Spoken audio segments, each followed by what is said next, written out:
안녕하세요. 자, 우리 오늘은 우리가 살고 있는 거대한 이 우주가 어떻게 탄생을 했고, 어떻게 진화를 해왔으며, 앞으로는 어떻게 변해갈 것인지에 대한 이론인 우주론에 대해서 알아보도록 하겠습니다. 자, 이렇게 표시되어 있듯이 우주의 탄생과 진화, 미래에 대해, 우주 전반에 대해 연구하는 학문을 우주론이라고 합니다. 자, 우리 수능 특강은 몇 쪽인가요? 수능 특강은 187쪽입니다.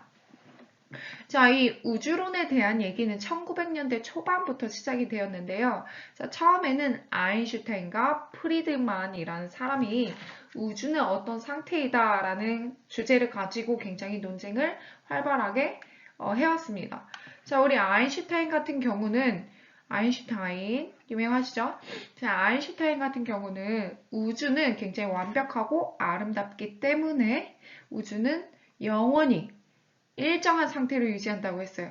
그러니까 크기의 변화가 생기지 않는다. 수축 또는 팽창은 절대로 하지 않고 굉장히 등방적이고 완벽한 우주이다. 라고 얘기를 했어요.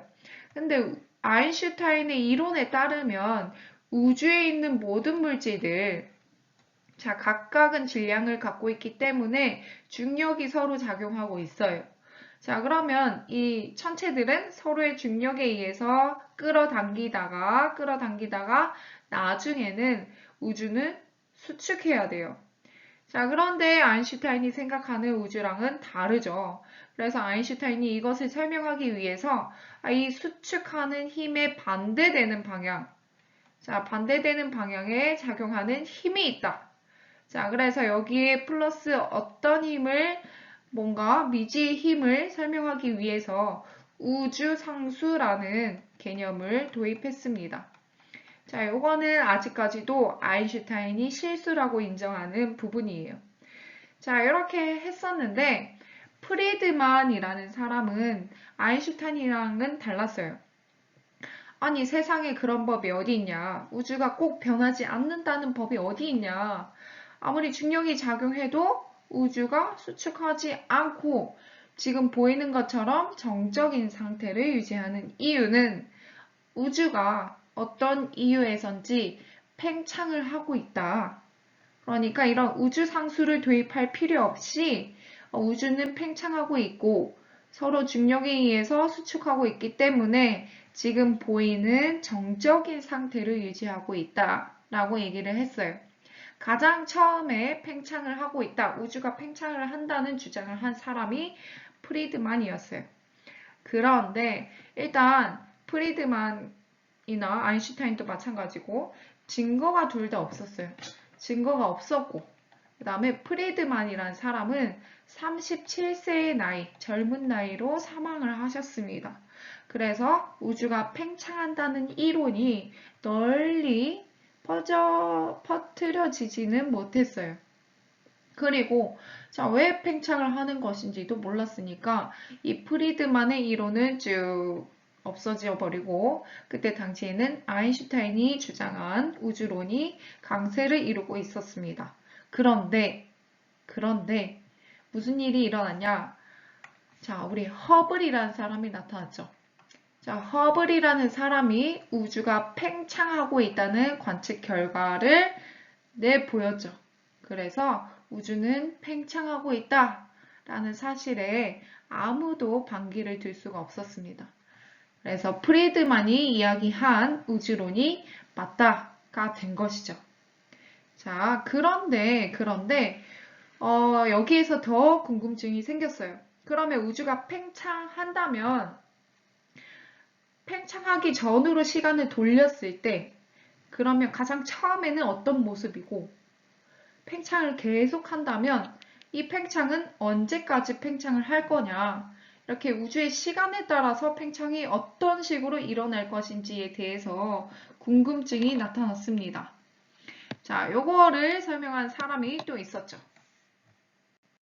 자, 그래서 우주가 팽창하기 전과 현재와 앞으로 어떻게 될 것인지에 대해서 주장을 한 사람들이 두 사람이 있습니다. 자, 뭐 여러 가지 연구원들이 있었겠지만 대표적인 인물 가모브와 호일이었습니다. 종이 호일 말고 자, 가모브는 어떤 이론을 주장했냐면 그 유명한 빅뱅 우주론을 주장했습니다. 자, 우리 빅뱅 우주론이 뭐냐면 우리 현재 우주의 모든 물질과 에너지가 매우 작고 뜨거운 한 점에 모여 있다가 그러니까 현재 이 수천억 개의 별이 모여서 하나의 은하를 만드는데 그 은하들은 수천억 개가 있어, 이 우주에.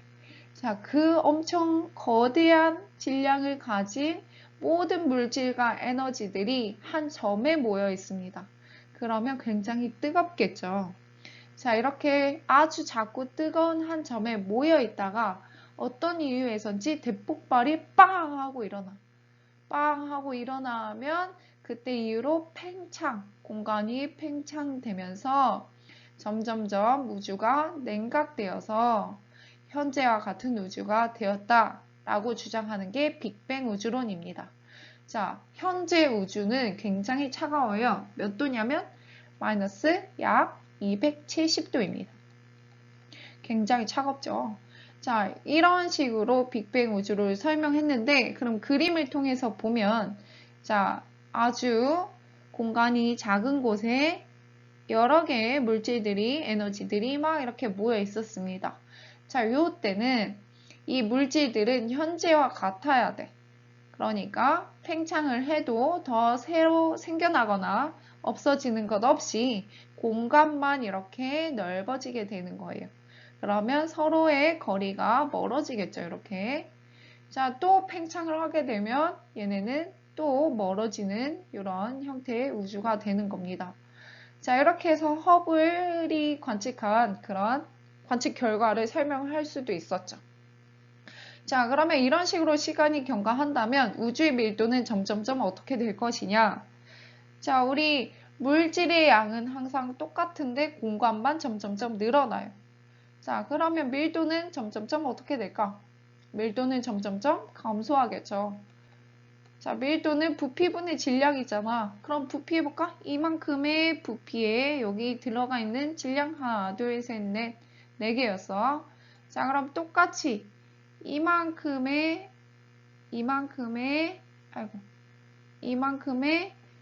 부피에 또 질량이 두 개 들어가 있지. 자, 여기도 이만큼의 부피에 질량이 한 개 들어가 있죠. 자, 이런 식으로 점점점 부피분의 질량이 줄어든다. 밀도가 감소한다. 라고 볼 수가 있는 거죠. 자, 그 다음에 온도. 온도는 어떻게 되냐면 냉각된다고 했죠. 자, 이렇게 서로가 멀어지면서 온도가 감소합니다. 자, 우리 친구들이랑 모여 있을 때보다 멀리 떨어져 있는 게 더 춥잖아. 자, 그런 거랑 같이 생각을 하시면 돼요. 자, 그 다음에 질량은? 자, 물질은 항상 일정한 양을 유지했어요. 질량은 일정합니다. 자, 이런 식으로 설명을 한 게 빅뱅 우주론이에요. 자, 그런데 과학자들은 의아했어. 현재 가지고 있는 이 엄청난 질량과 에너지가 어떻게 하나의 점에 모이냐.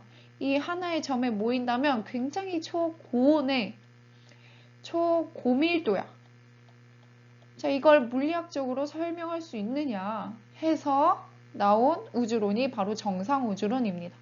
자, 정상우주론의 정상은 뭐냐면 변화가 없다라는 거예요. 우주의 처음과 끝은 항상 동일하다라는 거예요. 자, 제 우주의 상태, 온도와 밀도는 항상 동일하다라고 설명을 하는 게 정상우주론이에요. 그림을 통해서 보면은 자, 공간은 팽창해. 우리 허블이 알아냈으니까 공간은 팽창한다고 이제 인정이 됐어요. 자, 팽창을 하는데 우주가 항상 동일하려면 이렇게 늘어난 공간만큼 물질들이 뭔가 더 생겨줘야 돼. 그래야지 똑같은 밀도를 유지할 수가 있어요. 자, 이렇게 뭔가 더 계속 생겨줘야지 똑같은 밀도를 유지할 수가 있습니다. 자, 그러면 밀도는 정리를 하면 일정하죠. 정상우주로는 밀도가 변하지 않습니다.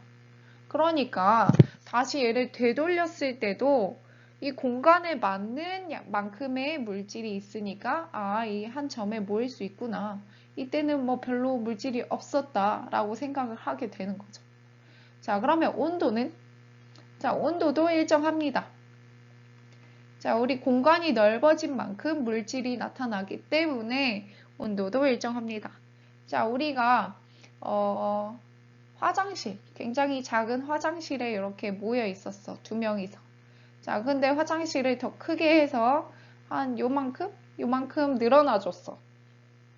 자, 그러면 서로 이렇게 떨어져 있으면은 좀 덜 더울 텐데, 자, 늘어난 만큼 하나, 두 명이 더 생겼어요. 그러면 똑같겠지, 온도는. 자, 이런 식으로 우주의 온도가 일정하다라고 얘기를 했습니다. 자, 그러면 질량은 시간의 경계에 따라서 어떻게 될까요? 질량은 물론 당연히 물질이 증가했으니까 질량은 증가하겠죠. 우주 전체의 질량은 증가. 자, 이런 식으로 설명을 한 게 바로 정상 우주론입니다. 자, 그러면 둘 중에 그때 당시에는 뭐가 더 인정을 많이 받았을까요? 바로 정상 우주론입니다. 그래서 호일이라는 사람이 BBC 라디오에 나갔어. 그래서 빅뱅 우주론도 아니고 가모부가 주장한 우주론은 어떻게 생각을 하십니까? 이렇게 했을 때 호일이 참, 그 말도 안 되는 무슨 대폭발? 그래서 빅뱅이다 이 자식아 이런 식으로 얘기를 했는데 그때부터 빅뱅 우주론이라고 이름을 붙였습니다. 결국 이 빅뱅 우주론은 반대편인 호일이 붙여준 거예요. 자, 이런 식으로 그때 당시에 굉장히 논쟁이 많이 일어났었어요. 그런데 어느 날 보니까 가모부가 굉장히 정확하게 계산을 한 거예요. 우주의 초기와 중간과 현재까지 팽창은 어떤 식으로 일어나면서 온도가 어떤 식으로 변하고 어떻게 현재까지 만들어졌느냐. 자, 그거를 한번 보도록 하겠습니다. 가모부가 계산한 우주는 이랬습니다. 자, 아주 작은 점에서부터 시작했는데요. 이 점은 초고온, 초고밀도의 아주 작은 점입니다. 여기에서 무슨 이유에선지 모르겠지만 빵 하고 터져서 빅뱅이 일어납니다. 자, 빅뱅으로 인해서 이 점은 점점점 팽창하면서 크기가 커졌는데요. 자, 크기가 커져서 지금의 어마어마하게 큰 우주가 만들어졌습니다. 자, 그러면 과거에서 지금까지 우주가 커지면서 무슨 일들이 일어났는지 보도록 하겠습니다. 자, 중간중간에 엄청나게 많은 구간을 나눠서 그때 무슨 일이 일어났는지 가모부가 예측을 했는데요. 계산을 통해서. 자, 근데 우리는 딱 필요한 것만 보도록 하겠습니다. 자, 처음에서 1초까지, 1초에서 3분까지, 3분에서 38만 년. 자, 요때에서 또 현재까지. 자, 이렇게 네 구간으로 나눠서 얘기를 한번 하도록 하겠습니다. 자, 가장 처음에 빅뱅 하고 빵 터진 다음에 자, 요때가 제일 온도가 높았어요. 그리고 점점점 팽창하면서 우주는 식어갔는데 자, 그러면 가장 온도가 높았을 때 빵 터지고 나서 바로 직후에 뭐가 만들어졌냐? 바로 우리 주변에 보이는 이 모든 물질들 있죠? 자, 뭐 침대, 의자, 책상, 핸드폰, 뭐 나무 이런 것들. 자, 이런 물질들을 이루고 있는 가장 기본적인 입자가 있어요. 자, 이런 기본적인 입자를 기본 입자라고 해요. 자, 여기에서도 엄청난 이야기들이 있지만 가장 필요한 내용만 뽑아서 먼저 얘기를 하도록 할게요. 자, 기본 입자에는 쿼크랑 렙톤이라는 게 있어요. 쿼크랑 렙톤이라는 게 있는데 쿼크는 양성자와 중성자를 이룹니다. 그 다음에 렙톤은 전자를 이루는 기본적인 입자예요. 자, 0에서 1초 사이에 쿼크는 양성자와 중성자를 만듭니다. 이때 개수의 비율은 양성자가 7, 중성자가 1, 이렇게 7대 1의 비율로 양성자와 중성자를 만들고 렙톤은 전자를 이루게 됩니다. 자, 이렇게 해서 1초가 경과한 후에 자, 이때의 환경은 아직도 고온과 고밀도예요. 그래서 이때 뭐가 일어나냐면 핵융합 반응이 일어납니다. 핵융합 반응.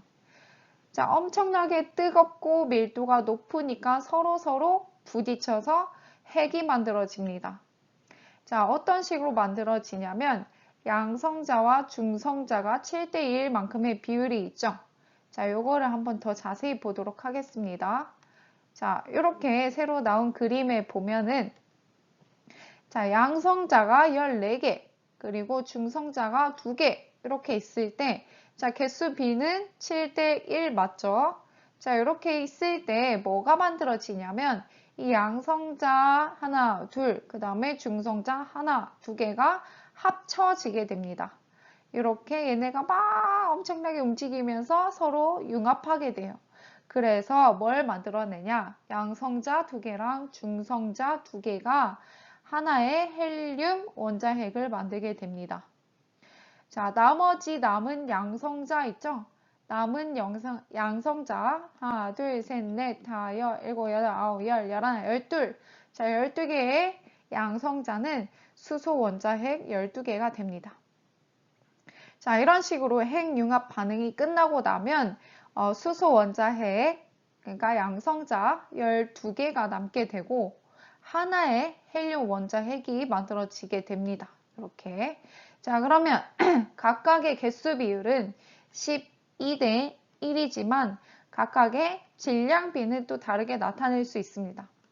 자, 우리 양성자의 질량은 1, 중성자의 질량도 1이라고 할 때 원자의 질량, 수소 원자의 질량, 그러니까 우주 전체에 있는 수소 원자의 질량은 하나, 둘, 셋, 넷, 다섯 해서 쭉 12로 나타낼 수가 있고 양성자 12개니까. 자, 그 다음에 헬륨 원자의 1개 같은 경우는 중성자 2개랑 양성자 2개로 이루어져 있기 때문에 원자 질량이 몇이냐? 4라고 나타낼 수 있습니다. 그럼 우주 전체에 분포하고 있는 수소 원자의 질량과 헬륨 원자의 질량의 비율을 따져보면 12대 4죠. 자, 얘를 약분시키면 3대 1 이렇게 나타나게 됩니다. 그래서 1초에서부터 3초까지는 이렇게 양성자와 중성자가 합쳐져서 헬륨이 만들어졌습니다. 그래서 이때 원자핵이 생성되었습니다. 결국 수소랑 헬륨의 질량비가 3대 1이라는 결과를 가져오게 된 것이죠. 따라서 자, 처음에서 1초까지는 기본 입자가 만들어지고 자, 기본 입자가 다시 양성자와 중성자를 만듭니다. 자, 그 다음에 1초에서 3분까지는 양성자와 중성자가 핵융합되어서 원자 핵이 생성이 됩니다. 핵. 자, 그래서 그 결과가 수소랑 헬륨 원자 핵의 질량비가 3대 1이다 라는 결과를 계산을 해낸 것입니다. 가모브라는 사람이. 자, 그러면 3분 이후에서는 이제 온도가 점점 좀 낮아져서 핵융합 반응을 일으키지는 못합니다. 그래서 수소랑 헬륨 원자핵과 렙톤으로 이루어진 전자들이 우주에 계속 떠 있습니다. 자, 근데 이때 굉장히 공간이 아직은 작고 입자들이 굉장히 많아요. 이렇게 수소 원자핵, 헬륨 원자핵, 전자 이런 식으로 굉장히 많다 보니까 빛이 있는데 자, 빛이 얘네 너무 혼잡하기 때문에 빛이 어디로 통과가 될 수가 없어요. 이 입자들 사이에 갇혀 있습니다. 자, 그래서 이때는 우주가 굉장히 빛이 통과할 수가 없었기 때문에 굉장히 어두웠어요. 또한 빛이 통과하지 못하는 그런 상태였는데 그런 우주를 자, 이때를 뭐라고 하냐면 불투명한 우주라고 합니다.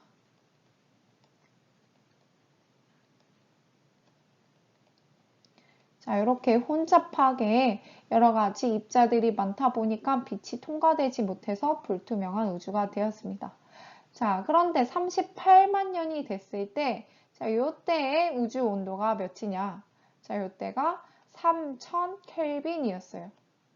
자, 우리 아까보다도 훨씬 낮아진 온도입니다. 자, 이렇게 온도가 낮아지게 되면은 무슨 일이 일어나느냐? 자, 우리 원자핵은 플러스 전하를 띠고 있고 전자는 마이너스 전하를 띠고 있기 때문에 서로의 전자기력으로 인해서 결합을 하게 됩니다. 자, 우리 결합을 그 전에도 할 수는 있었지만 요때는 3000켈빈보다 온도가 높을 때에는 요때는 이 전자기력보다 서로 운동하는 운동에너지 때문에 서로 더 잘 떨어졌어요. 그러니까 이온화가 더 잘 됐었죠. 플러스랑 마이너스, 핵이랑 전자랑 떨어지는 이온화가 더 잘 됐었죠.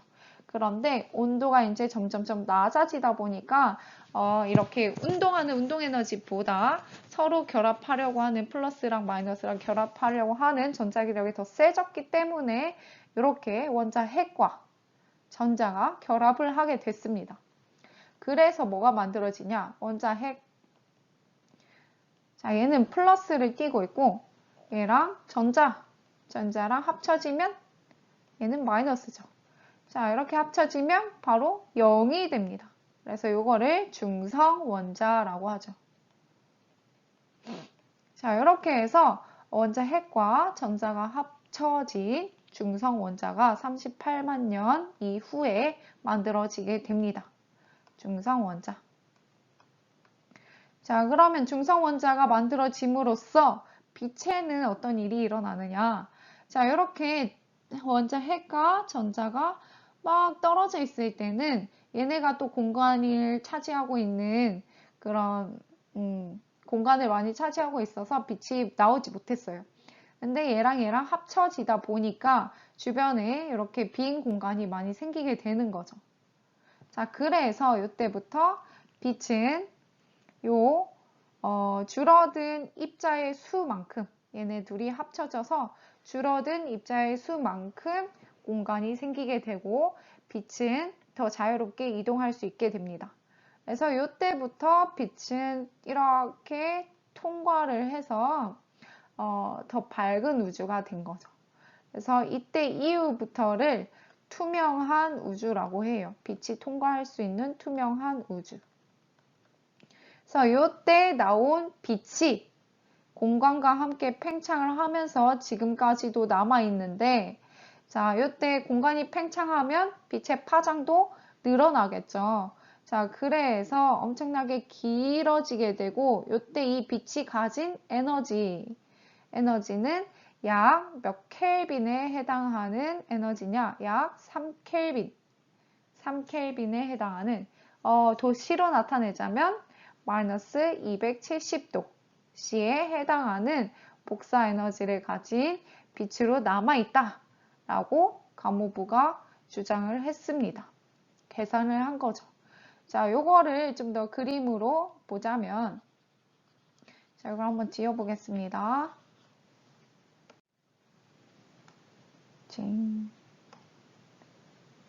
자, 요 그림입니다. 자, 여기가 38만 년 경계고요.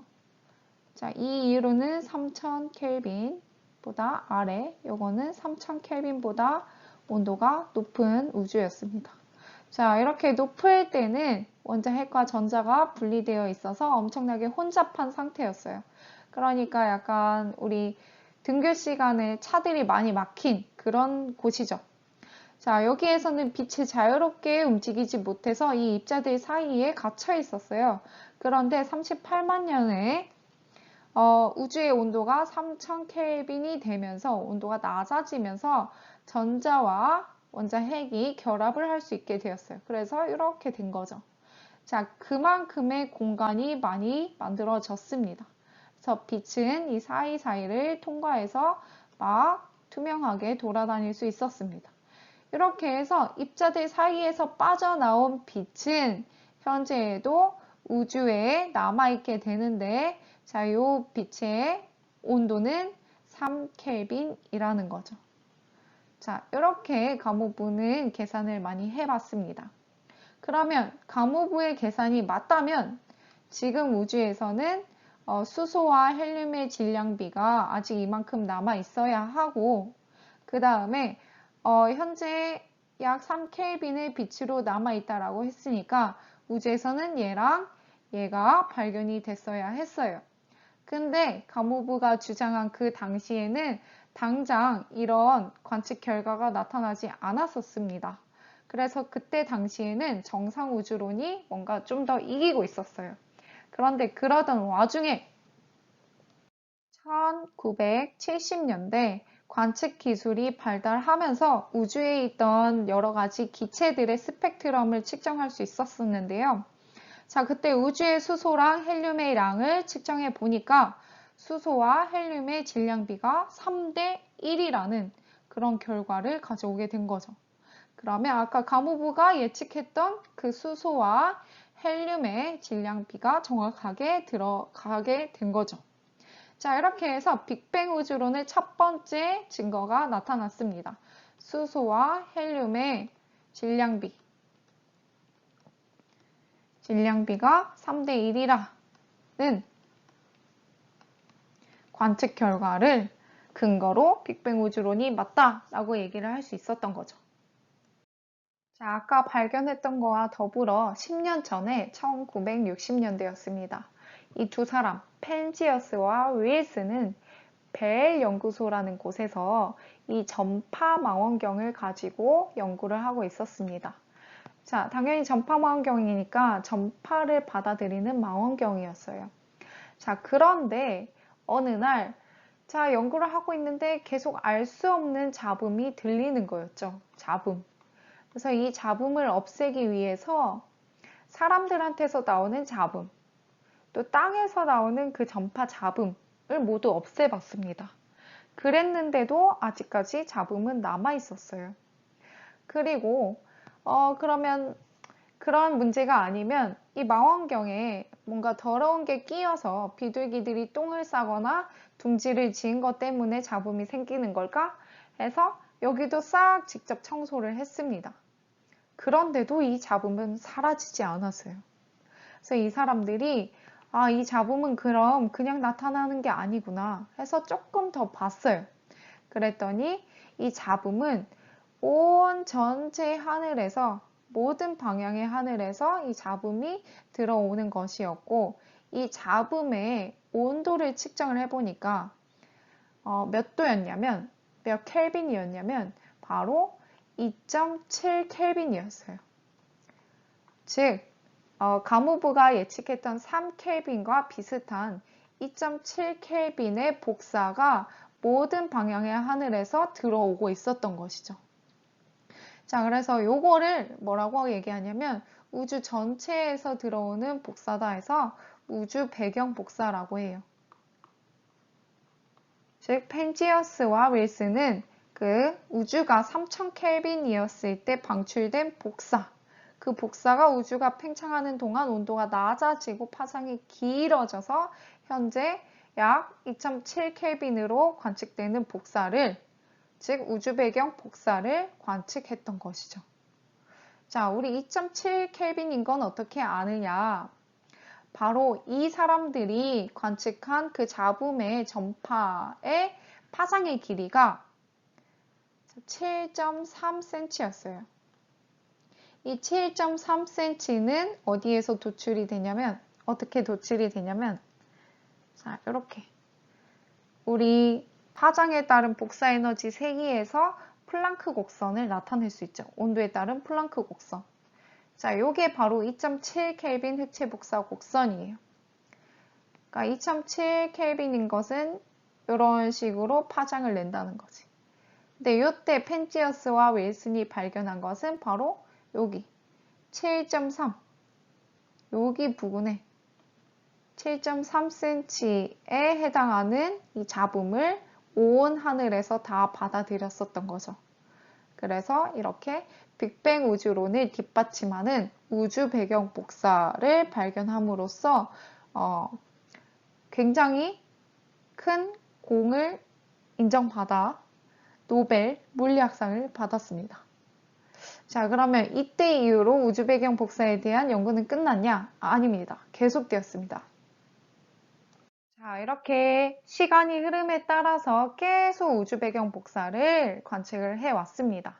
자, 가장 첫 번째는 바로 펜지어스와 윌슨이 관측한 전파망원경으로 관측한 우주 배경 복사죠. 자, 이때는 지상에서 관측을 했고 망원경의 성능이 지금보다는 좋지 않았기 때문에 전체 하늘에서 다 똑같이 나타났어요. 자, 얘가 펜치어스와 윌슨 전파 환경. 다음 두 번째는 좀 정밀한 관측 기술이 발달하고 일단 망원경을 지상이 아니라 우주로 내보냈습니다. 자, 이렇게 우주 망원경을 썼는데 첫 번째 우주 망원경이 코비 망원경입니다. 코비. 자, 얘를 가지고 우주 배경 복사를 측정을 했더니 방향에 따라서 어느 정도 차이가 생겼다는 것이죠.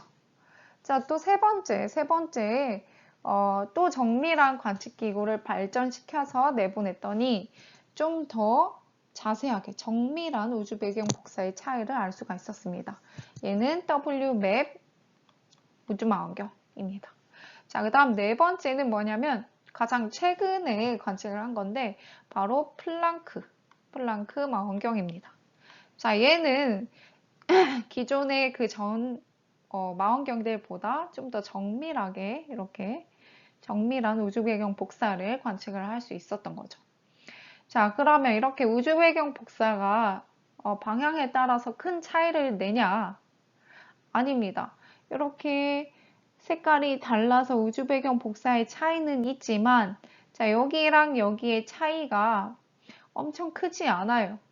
10만 분의 1만큼의 차이만 납니다.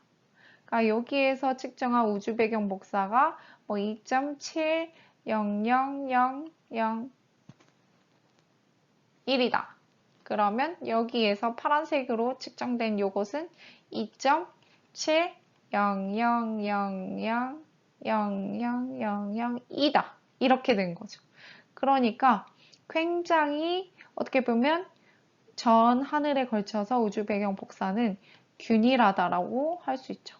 균일하면서 차이는 크게 없다라는 사실을 우리는 알 수가 있습니다. 그러니까 다시 생각을 해보면 우주는 굉장히 균일하다라는 결과가 나오게 되는 것이죠. 자, 이런 식으로 해서 빅뱅 우주론과 정상 우주론을 보았는데 계속 보이네요. 자, 빅뱅 우주론과 정상 우주론 중에서 현재 관측 결과를 통해서 맞다라고 얘기할 수 있는 것은 바로 빅뱅 우주론이죠. 자, 빅뱅 우주론의 그럼 증거는 뭐가 되냐? 바로 수소와 헬륨의 질량비. 그 다음에 질량비. 그 다음에 우주 배경 복사의 관측이죠. 자, 이렇게 두 가지 근거를 통해서 빅뱅 우주론이 맞다라고 얘기를 할 수 있는 겁니다. 자, 그러면 빅뱅 우주론은 완벽하냐? 아닙니다. 빅뱅 우주론도 설명하지 못하는 세 가지 문제점이 있어요. 그 문제점이 뭔지 한번 보도록 할게요. 빅뱅 우주론의 문제점 세 가지는 첫 번째 우주 평탄성 문제, 두 번째는 우주 지평선 문제, 세 번째는 우주 자기 홀극의 문제였습니다. 자, 첫 번째 우주 평탄성의 문제는 뭐냐면 우주 평탄성이라는 것은 우주가 전체적으로 밀도가 균일하다는 거예요. 그러니까 그냥 내가 보는 저 끝뿐만 아니라 이 공간 내부에서도 다 밀도가 균일하다는 거예요. 자, 이렇게 관측 결과 모든 부분에서 우주의 밀도는 거의 균일하다는 결과가 나왔습니다.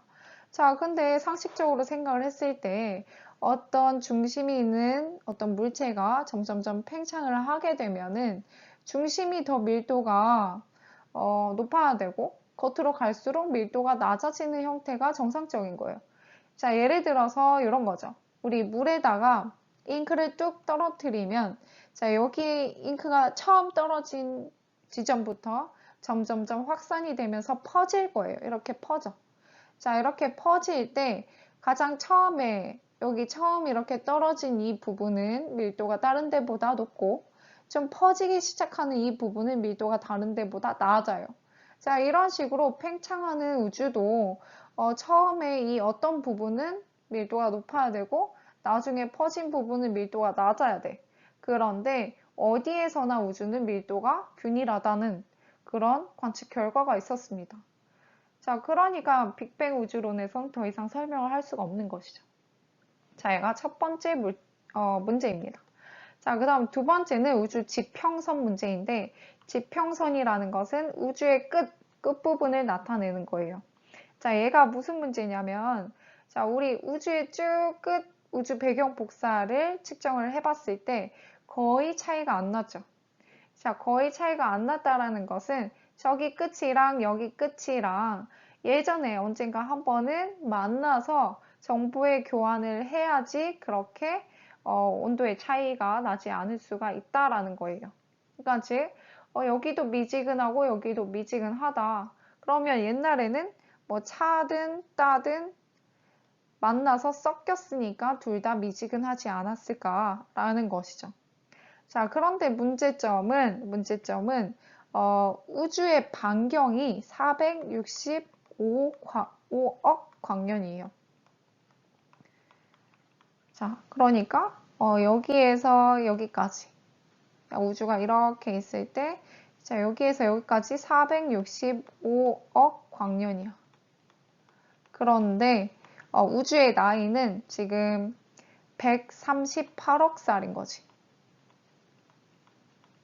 즉, 여기 우주의 끝에서 출발을 했다고 하더라도 반도 못 가는 거예요.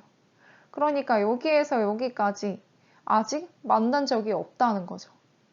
그래서 이것도 빅뱅 우주론의 문제점이 되는 것입니다. 자, 세 번째는 뭐냐면 우주의 자기 홀극 문제예요. 빅뱅 우주론에 따르면 현재 우주에는 초기 우주 때 생성된 자기 홀극이 많이 존재해야 합니다.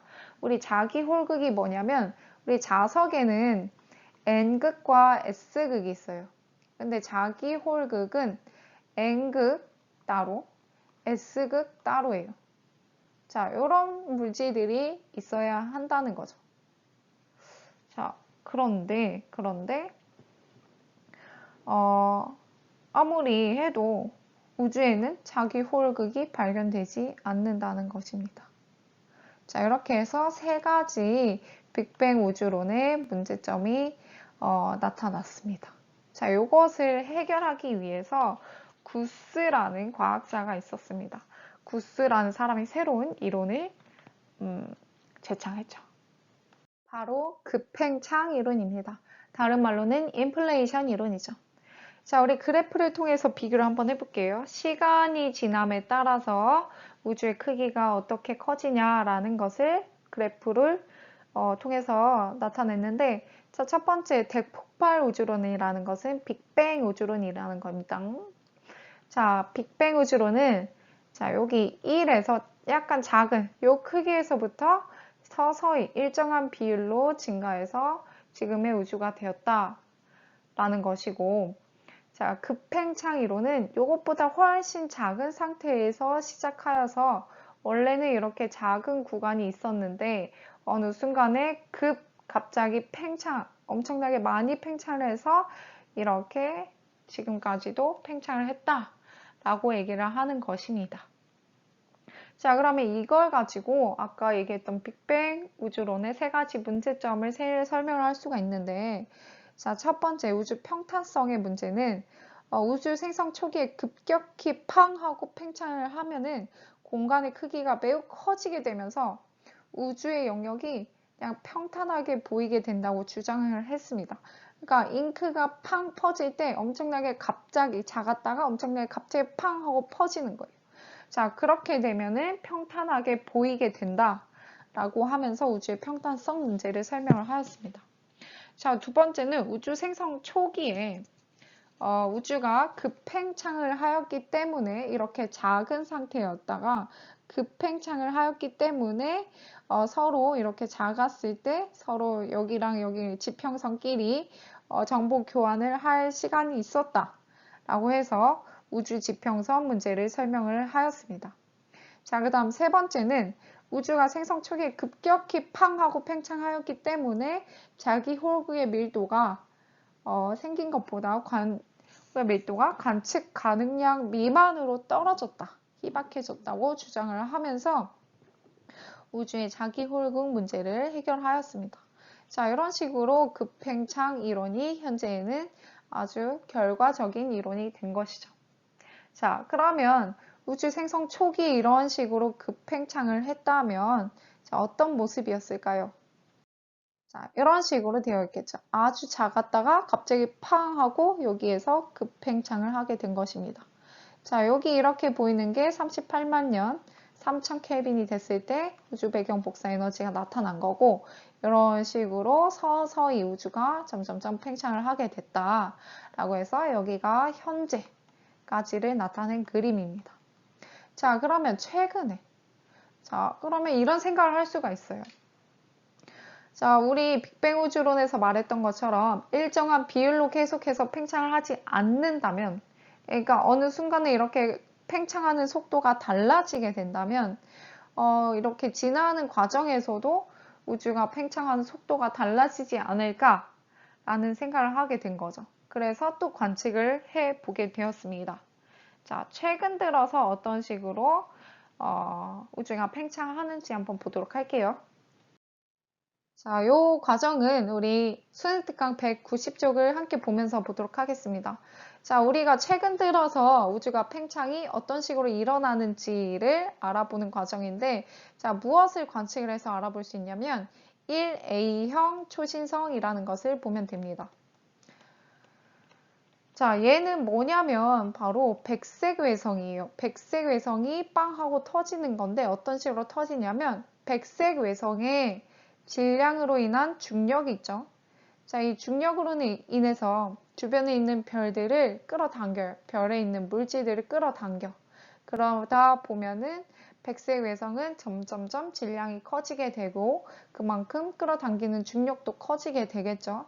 자, 그런 식으로 점점점 커지다가 이 백색 외성이 버틸 수 없을 만큼의 중력이 강해지면은 중력으로 인해서 막 붕괴하면서 다시 빵 하고 폭발을 하게 됩니다. 그게 바로 1A형 초신성이에요. 자, 1A형 초신성은 굉장히 밝아요. 매우 밝기 때문에 엄청나게 멀리 있어도 우리가 관측을 할 수 있다는 장점이 있습니다. 매우 밝다. 그리고 또 어떤 장점이 있냐면 이 1A형 초신성은 항상 초신성 폭발하는 그 질량이 어떤 별이든 다 똑같아요. 1A형 초신성이라면. 자, 그래서 뭐가 다 똑같냐면 얘가 초신성 폭발을 할 때 절대 등급이 같습니다. 자, 절대 등급이 같은 것을 어떤 식으로 이용할 수 있냐면, 자, 우리 이런 식이 있어요. m-m은, 자, 얘는 겉보기 등급. 얘는 절대 등급이에요. 그리고 O 로그 D 거리 마이너스 5. 자, 이런 식이 있는데, 절대 등급을 알고 있어요, 우리가. 절대 등급을 알고 있고, 또, 겉보기 등급은 관측을 통해서 우리가 딱 봤을 때 그 밝기를 통해서 알아낼 수가 있어요. 그러면 뭘 알아낼 수 있다?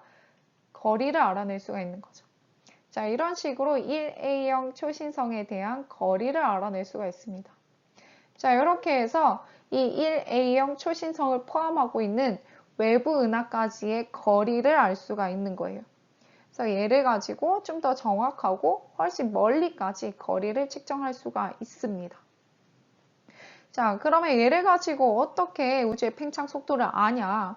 자, 우리 허블 법칙 기억나죠? 허블 법칙 후퇴 속도는 h 허블 상수 곱하기 거리다. 자, 그러면 거리는 이제 구했으니까 뭘 구해야 되냐면 얘를 구할 수가 있어요. 얘는 뭘로 구할 수 있냐? 그 은하의 스펙트럼을 관측하면 되죠. 자, 스펙트럼을 관측해서 적색 편의량을 확인을 하면 뭘 알 수가 있지? 후퇴 속도를 알 수가 있죠. 자, 후퇴 속도를 알 수가 있습니다. 자, 그러면 후퇴 속도를 알아냈다. 거리도 알아냈다. 하면은 이제 뭘 구할 수가 있어요? 허블 상수를 알아낼 수가 있는 거죠. 허블 상수는 다시 얘기하면 1메가파섹당 팽창하는 속도를 나타내는 거예요. 팽창 속도, 킬로미터 퍼 세크. 자, 그러니까 그 거리에 있는 초신성, 그 거리에 있는 은하, 그러니까 그 거리에서 얼마나 빨리 팽창을 하는지를 알 수가 있는 거죠. 자, 그럼 멀리 있는 게 어떻게 과거를 알 수 있는 거냐? 바로 봐봐. 우리가 여기 있고 멀리 있는 게 여기 있어. 그리고 여기에서 여기까지가 5억 광년이래. 자, 5억 광년이라는 것은 빛의 속도로 쭉 왔을 때 5억 년이 걸린다는 거예요. 5억 년. 그러면 여기에서 빛이 딱 시작해서 출발하면은 5억 년이 걸려서 우리한테 도달한다는 거야. 그러면 우리는 도달했을 때, 자, 이 도달한 그 현상을 봤을 때는 이미 얘는 5억 년 전에 초신성 폭발이 일어난 거죠.